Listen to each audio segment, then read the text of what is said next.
রাতটা খুব নীরব। চারপাশে সব কিছু থেমে গেছে, কিন্তু আমার ভেতরের ঝড়টা থামেনি এখনো। কখনো ভেবেছিলাম সব ঠিক হয়ে যাবে, মানুষটা থাকবে, কথাগুলো থাকবে, অনুভূতিগুলোও থাকবে আগের মতো। কিন্তু বাস্তবটা এতটা নিষ্ঠুর হবে সেটা কখনো ভাবিনি। আজ বুঝি সবাই পাশে থাকার কথা বলে, কিন্তু সময় খারাপ হলে পাশে থাকার মানুষটা হারিয়ে যায় সবার আগে।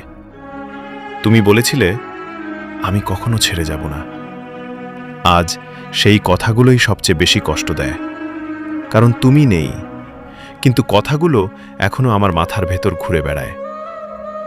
জানো, সবচেয়ে বেশি কষ্ট তখন হয় যখন কাউকে ভুলে যেতে চাই, কিন্তু প্রতিটা ছোট ছোট জিনিস তাকে মনে করিয়ে দেয়। এই রাস্তা, এই গান, এই রাত, সব কিছুতেই তোমার ছায়া লেগে আছে। আমি এখনো হাসি, মানুষের সামনে, বন্ধুদের সামনে, কিন্তু ভিতরে ভিতরে ভেঙে পড়ি প্রতিদিন। কারণ কেউ দেখে না সেই কান্না যেটা রাতের অন্ধকারে নিঃশব্দে ঝরে পড়ে। ভালোবাসা সত্যিই সুন্দর, কিন্তু যখন সেটা একপাক্ষিক হয়ে যায় তখন সেটাইটাই সবচেয়ে বড় যন্ত্রণা হয়ে দাঁড়ায়। আজ আমি ক্লান্ত, কাউকে বোঝাতে, কাউকে ধরে রাখতে বা নিজের কষ্ট লুকাতে। শুধু একটা প্রশ্ন মনে হয়, আমি কি এতটাই খারাপ ছিলাম যে আমাকে ছেড়ে চলে যাওয়াটা এত সহজ ছিল?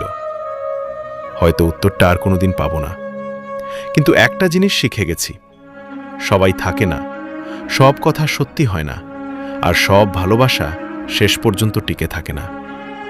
তবুও এই ভাঙা মন নিয়েই বেঁচে থাকতে হয়, কারণ জীবন থেমে থাকে না কারো জন্য।